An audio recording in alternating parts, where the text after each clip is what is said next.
राधे राधे। जीवन में तनाव आज एक सामान्य स्थिति बन गई है। चाहे हम कोई भी कार्य क्षेत्र चुने या जीवन का कोई भी पहलू ले, हर जगह तनाव के लिए अलग अलग रूप देखने को मिलते हैं। क्या आपने कभी सोचा है कि इस तनाव से कैसे मुक्त हुआ जा सकता है? क्या कोई ऐसा मार्ग है जो हमें न केवल तनाव से मुक्ति दिला सके, बल्कि हमें स्थायी शांति और आनंद की ओर भी ले जा सके? श्री भागवत गीता, जो कि श्री कृष्ण द्वारा अर्जुन को दिए गए उपदेशों का संग्रह है, उसमें तनाव मुक्त जीवन जीने के लिए कई गहरे और स्थायी सूत्र छुपे हैं। भागवत गीता में श्री कृष्ण के द्वारा दिए गए ऐसे 10 उपदेश जीवन को सरलता से समझने और तनाव से मुक्त होने के मार्ग को प्रकट करते हैं। आइए श्री कृष्ण के उपदेशों में आलोक में एक एक करके उन सभी सिद्धांतों को समझें जो हमें एक स्थायी शांति और संतोष से भरा जीवन जीने के लिए प्रेरित करते हैं। श्री कृष्ण कहते हैं, कर्म करो लेकिन फल की चिंता मत करो। इस उपदेश का मतलब है कि हमें अपने कार्य को पूरी निष्ठा और ईमानदारी से करना चाहिए, लेकिन इसके परिणाम को लेकर कभी भी चिंता नहीं करनी चाहिए। जब हम किसी काम को सिर्फ इस सोच के साथ करते हैं कि इसका परिणाम क्या होगा, तो हम अनावश्यक तनाव में फंस जाते हैं। लेकिन जब हम अपने कर्तव्यों को निभाने में ध्यान केंद्रित करते हैं और परिणाम को छोड़ देते हैं, तो हमें शांति का अनुभव होता है। इस सिद्धांत का पालन करने से हमारे कार्य में भी गुणवत्ता आती है और मन में भी संतोष बना रहता है। जीवन में हर किसी का एक विशेष कर्तव्य होता है और हमें उसी का पालन करना चाहिए। जब हम अपने कर्तव्यों का ईमानदारी से पालन करते हैं, तो हमारे मन में शांति और संतुलन बना रहता है। अपने धर्म के प्रति निष्ठा रखने से मन में दृढ़ता आती है और जीवन की कठिनाइयों का सामना करने की शक्ति भी प्राप्त होती है। यह समझना अत्यंत आवश्यक है कि जीवन में आने वाली सभी परिस्थितियां अस्थायी हैं और हमारा धर्म और कर्तव्य ही हमें तनाव मुक्त जीवन जीने के लिए प्रेरित करता है। अहंकार का त्याग। अहंकार तनाव का एक बड़ा कारण है। जब हम जीवन में अपने अहंकार के चलते दूसरों के साथ संघर्ष करते हैं, तो हम अपने मन की शांति खो देते हैं। श्री कृष्ण कहते हैं कि जो व्यक्ति अपने अहंकार को त्यागता है, वह सच्ची शांति प्राप्त करता है। जब हम अहंकार से मुक्त होकर जीवन का अनुभव करते हैं, तो हमें लगता है कि हम सभी एक ही ईश्वर का अंग हैं। इससे जीवन के प्रति हमारा दृष्टिकोण बदलता है और तनाव भी घटता है। अहंकार का त्याग हमें एक सच्चे और सरल जीवन की ओर ले जाता है। श्री कृष्ण ने अर्जुन को यह बताया कि संतुलन और संयमित जीवन जीने का आवश्यक है। जो व्यक्ति संयमित आहार, विहार, व्यवहार और कार्य में लगा रहता है, वह जीवन में शांति का अनुभव करता है। संतुलित जीवन का अर्थ यह है कि ना हम अधिक भोजन करें, ना अधिक सोएं, ना ही अधिक काम करें और ना ही अत्यधिक आराम करें। संयम से भरा जीवन हमारे न केवल शारीरिक रूप से स्वस्थ रखता है, बल्कि मानसिक संतुलन भी प्रदान करता है। एक संयमित जीवन शैली अपनाने से तनाव अपने आप ही दूर हो जाता है। जीवन में अनावश्यक इच्छाएं तनाव का प्रमुख कारण है। श्री कृष्ण ने अर्जुन को बताया कि इच्छाओं पर नियंत्रण रखना और अनावश्यक इच्छाओं का त्याग करना हमें शांति और स्थिरता देता है। अधिक इच्छाएं मन को अस्थिर और बेचैन बनाती हैं। जब हम इच्छाओं पर नियंत्रण रखते हैं और जीवन को सरलता से जीते हैं, तो मन में संतोष और शांति का अनुभव होता है। इच्छाओं के त्याग से व्यक्ति जीवन में आत्मसंतोष की भावना पाता है, जिससे तनाव स्वतः ही घट जाता है। ध्यान और योग का महत्व श्री कृष्ण ने गीता में विशेष रूप से बताया है। योग और ध्यान का नियमित अभ्यास हमें मानसिक और शारीरिक संतुलन प्रदान करता है। योग से हमारे शरीर में लचीलापन आता है और ध्यान से मन में शांति स्थापित होती है। जब हम योग और ध्यान के माध्यम से अपने मन और शरीर को संतुलित रखते हैं तो जीवन की अनावश्यक चिंताओं से मुक्त हो जाते हैं। ध्यान और योग से हम अपने विचारों को नियंत्रित करना सीखते हैं, जो हमें एक संतुलित और तनावयुक्त जीवन की ओर ले जाते हैं। जीवन में जो कुछ भी होता है उसे सहजता से स्वीकार करना चाहिए। अक्सर हम जीवन में आने वाली परिस्थितियों को बदलने की कोशिश करते हैं, जिससे तनाव बढ़ता है। जब हम जीवन के हर अनुभव को सहजता से स्वीकार करना सीख जाते हैं तो मन में स्थिरता आती है और तनाव कम होता है। परिवर्तन और अस्थिरता जीवन का हिस्सा है। इसे समझकर ही हम तनाव मुक्त जीवन जी सकते हैं। श्री कृष्ण का संदेश है कि परिवर्तन को सहजता से स्वीकार करें और जीवन का हर अनुभव एक नए दृष्टिकोण से देखें। प्रकृति और ईश्वर से जुड़ाव जीवन में शांति का अद्वितीय स्रोत है। जब हम प्रकृति के समीप होते हैं या ईश्वर की आराधना करते हैं तो हमें एक गहरा आंतरिक संतोष और शांति का अनुभव होता है। प्रकृति हमें सिखाती है कि जीवन की हर चीज का एक निश्चित क्रम है और सब कुछ अपने समय पर होता है। इस समझ से हमें तनाव मुक्त रहने में सहायता मिलती है। ईश्वर के प्रति श्रद्धा और प्रेम हमारे मन को शांत रखते हैं और हमें नकारात्मकता से दूर करते हैं।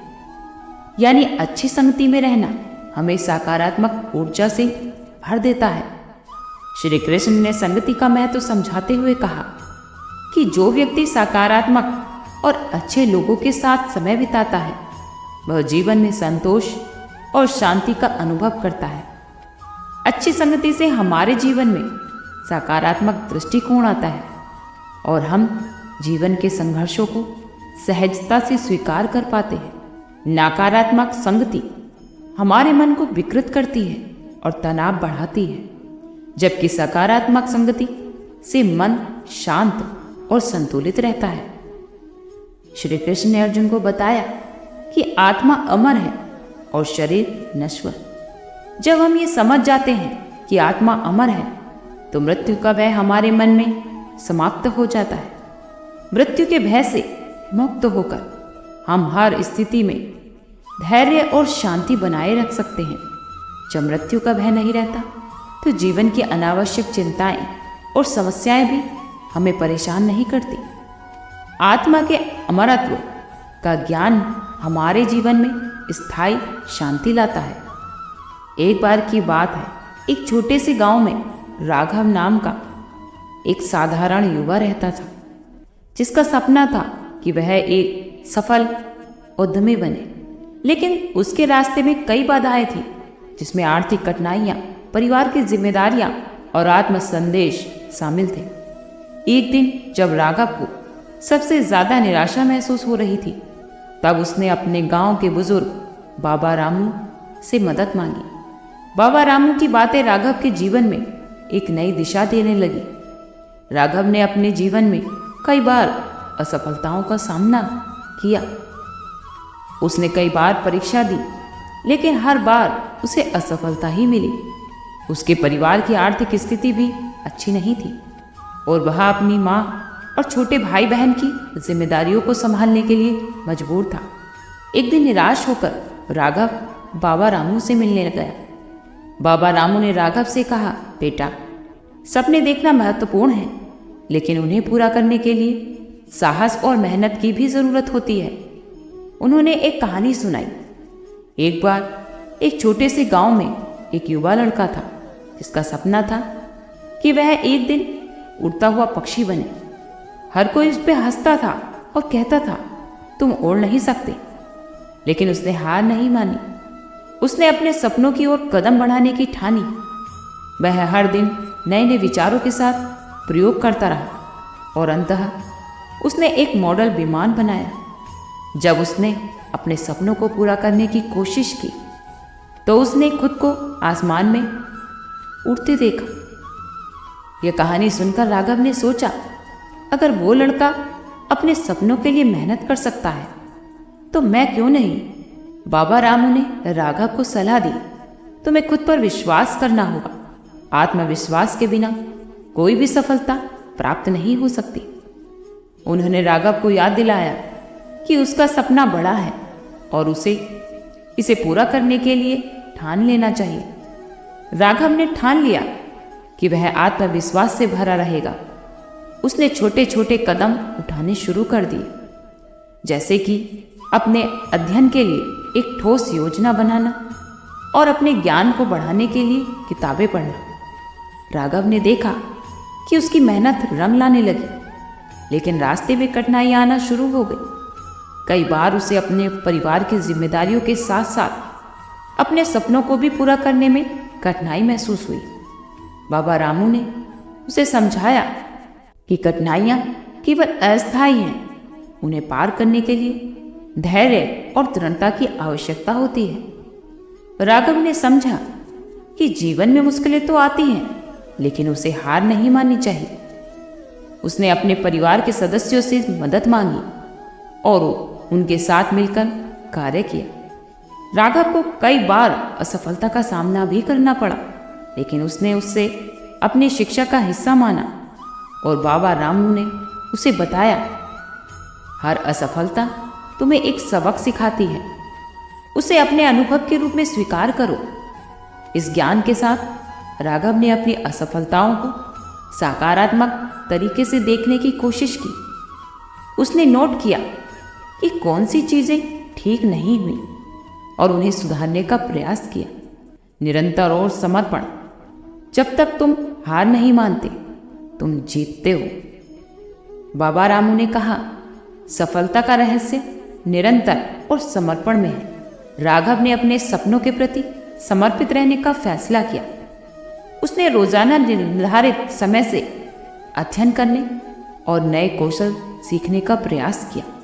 उसकी मेहनत रंग लाने लगी और धीरे धीरे उसे अपने क्षेत्र में पहचान मिलने लगी। राघव ने देखा कि सकारात्मक लोगों का साथ उसके जीवन को बेहतर बना रहा है। बाबा रामू ने उसे सलाह दी, सकारात्मकता फैलाने वाले लोगों के साथ रहो, उनकी ऊर्जा तुम्हें भी प्रेरित करेगी। राघव ने अपने दोस्तों और परिवारों के सदस्यों के साथ अपने लक्ष्यों को साझा किया। उन्होंने उसकी मदद ली और उसे प्रेरित किया। दूसरों की मदद करना, जो तुम दूसरों को दो वही तुम्हें लौट कर आएगा। बाबा रामू ने कहा, जब तुम दूसरों की मदद करते हो तो जीवन तुम्हें भी सहायता प्रदान करता है। राघव ने न केवल अपने सपनों की ओर ध्यान केंद्रित किया, बल्कि उसने अपने समुदाय के लिए भी काम करना शुरू किया। उसने छोटे बच्चों को पढ़ाने का फैसला किया, जिससे वह न केवल उसके जीवन में बदलाव लाए, बल्कि अपनी खुशी भी प्राप्त की। राघव ने कई असफलताएं हासिल की, लेकिन बाबा रामू ने उसे याद दिलाया कि उसे अपनी छोटी छोटी सफलताओं का जश्न मनाना चाहिए। राघव ने यह समझा कि हर सफलता चाहे छोटी हो या बड़ी, उसे मान्यता देनी चाहिए। उसने अपनी मेहनत का जश्न मनाया और उससे उसे प्रेरणा मिली। बाबा रामू ने राघव को आभार व्यक्त करने का महत्व सिखाया। उन्होंने कहा, अपने जीवन में सभी चीजों के लिए आभारी रहो, इससे तुम्हारी सोच सकारात्मक बनेगी। राघव ने अपनी दिनचर्या में आभार व्यक्त करने का अभ्यास शामिल किया। उसने उन सभी चीजों का धन्यवाद किया जो उसे खुशी और सुकून देती थी। राघव ने अपने सपनों को साकार किया। वह सफल उद्यमी बना और उसके पास वो सब कुछ था जो उसे हमेशा चाहिए था। लेकिन सबसे महत्वपूर्ण बात, उसने सीखा कि सफलता की वास्तविक कुंजी खुद पर विश्वास करना है, कठिनाइयों का सामना करना है और सकारात्मकता बनाए रखना है। राघव की इस कहानी से हमें यही सीख मिलती है कि जीवन में कठिनाइयाँ और असफलताएं आ सकती हैं, लेकिन हमें हार नहीं माननी चाहिए। सभी मार्गदर्शन, मेहनत और आत्मविश्वास से हम अपने सपनों को साकार कर सकते हैं। जैसे राघव ने अपने सपनों की उड़ान भरी, वैसे ही हम सभी को अपने सपनों के पीछे भागना चाहिए। प्रेरणा और मेहनत से हम किसी भी बाधा को पार कर सकते हैं और एक सफल और तनाव मुक्त जीवन जी सकते हैं। आज के लिए इतना ही। कल फिर मिलते हैं एक नई वीडियो के साथ। खुश रहिए, स्वस्थ रहिए।